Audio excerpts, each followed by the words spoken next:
स्वागत है आपका हमारे यूट्यूब चैनल जिसका नाम है कैरियर कोचिंग सेंटर।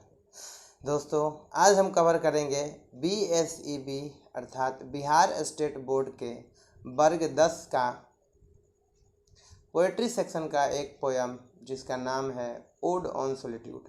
दोस्तों, आपसे अनुरोध है कि आप हमारे चैनल को सब्सक्राइब करें और साथ में लगे बेल आइकन को भी दबा दें ताकि आपको नोटिफिकेशन मिल सके। दोस्तों, आप इसे अपने दोस्तों को शेयर भी करें और इसे लाइक भी कर दें। दोस्तों, आगे का टॉपिक समझने के लिए हम चलते हैं अपने मोबाइल के स्क्रीन पर।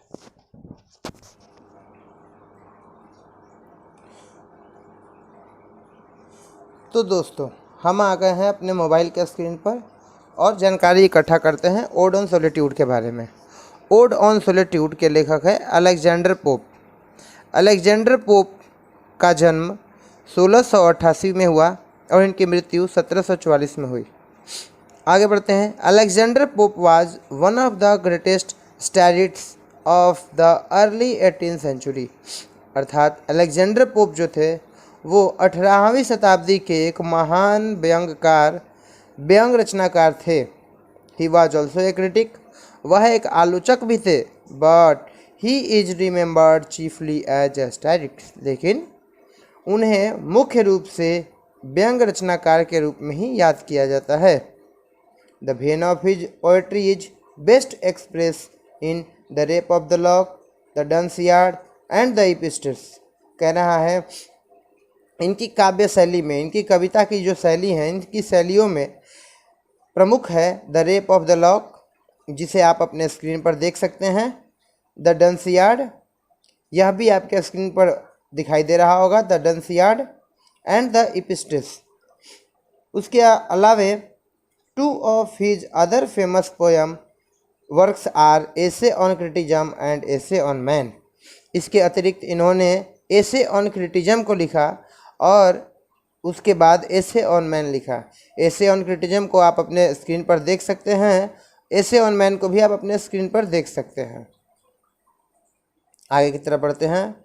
Odd is a poem address to a person और एन ऑब्जेक्ट। कह रहा है कि ओड का अर्थ क्या होता है। ओड जो होता है यह किसी व्यक्ति या फिर किसी वस्तु को एड्रेस करने के लिए यानी सूचित करने के लिए किया जाता है। The Greek word ode meant choric song generally accompanied by dance. और ग्रीक वर्ड में ओड का अर्थ होता है एक वृंद गान होता है जिसे जनरली डांस करते हुए गाया जाता है, यानी नृत्य करते हुए इसे गाया जाता है। The term is presently use to refer a long meditative lyrics poem that in dignifying manner address to a noble subject. ये जो पोयम लिया गया है एक लंबी सी और ध्यान में ध्येय करने वाली एक लिरिक्स पोयम से लिया गया है। In the present poem odd on solitude the poem draw a beautiful picture of A happy man. और इस कविता में जो है कवि बताते हैं कि एक हैप्पी मैन कैसे होते हैं, यानी एक हैप्पी मैन के बारे में इन्होंने बताया। ओड ऑन सॉलिट्यूड में इस हैप्पी मैन के बारे में बताया गया है। आगे इसमें क्वेश्चन आंसर दिए गए हैं। How many of you want to be happy. आप में से कितने लोग ऐसे हैं जो हैप्पी होना चाहते हैं, यानी हैप्पी रहना चाहते हैं। And what leads to the happiness, और ऐसी क्या चीज़ें हैं जो आपको हैप्पीनेस प्रदान करती है। इसका आंसर भी हम आपको बताएंगे अगले वीडियो में, हम इसका आंसर भी बताएंगे। फिलहाल हम लोग सिर्फ और सिर्फ इसमें पोयम के बारे में पढ़ेंगे। दूसरा क्वेश्चन भी पढ़ लेते हैं। What makes our life happy, money और कंटेनमेंट और बोथ डिस्कस। कह रहा है कि आपको आपका जीवन में कौन चीज़ें जो है ज़्यादा हैप्पी रखती है, खुश रखती है, मनी या कंटेनमेंट यानी पैसे या संतुष्टि या संतोष, या फिर दोनों। इसके बारे में डिस्कस करना है, बात करते हैं। हम आगे की तरफ में बढ़ते हैं और अगले टॉपिक के बारे में देखते हैं आगे क्या है, अगला क्वेश्चन क्या है। तो अगला क्वेश्चन दिया हुआ है कि have you ever visited a remote village adorn with natural beauty and a capital town full of skyscrapers, which one would you like to like and why. कह रहा है कि क्या आप कभी गांव में गए हैं जहां की खूबसूरती वहां का प्राकृतिक सुंदरता ही होती है।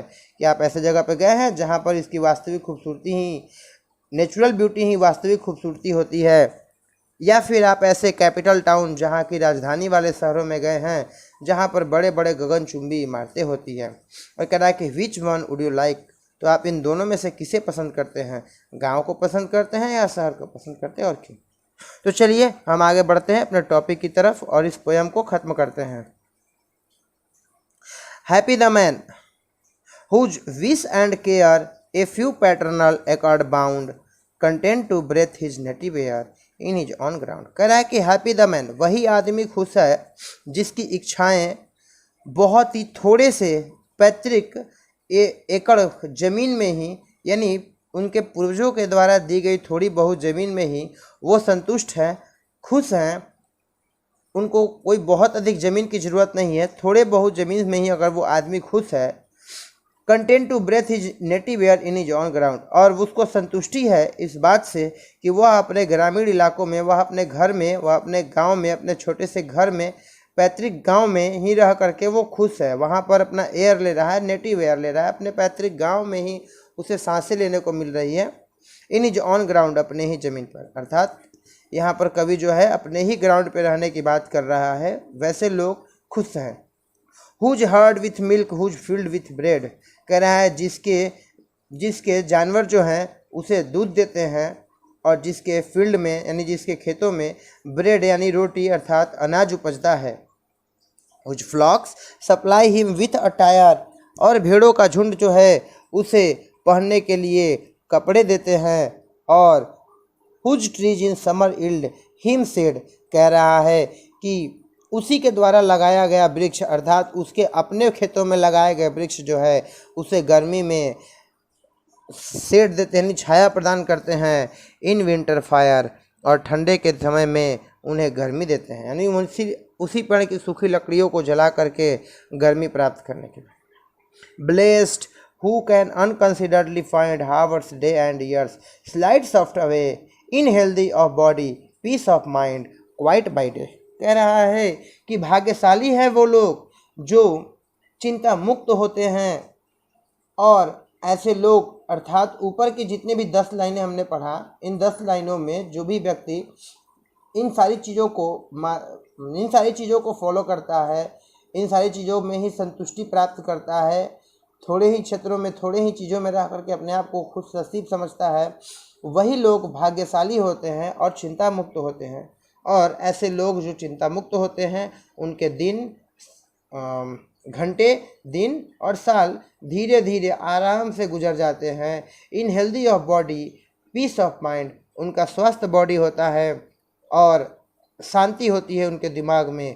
क्वाइट बाय डे, और उनका दिन जो है ऐसे ही गुजर जाता है। तो हम आगे की तरफ बढ़ेंगे और अगले टॉपिक की तरफ ध्यान देंगे। अगले टॉपिक में क्या है हमारा,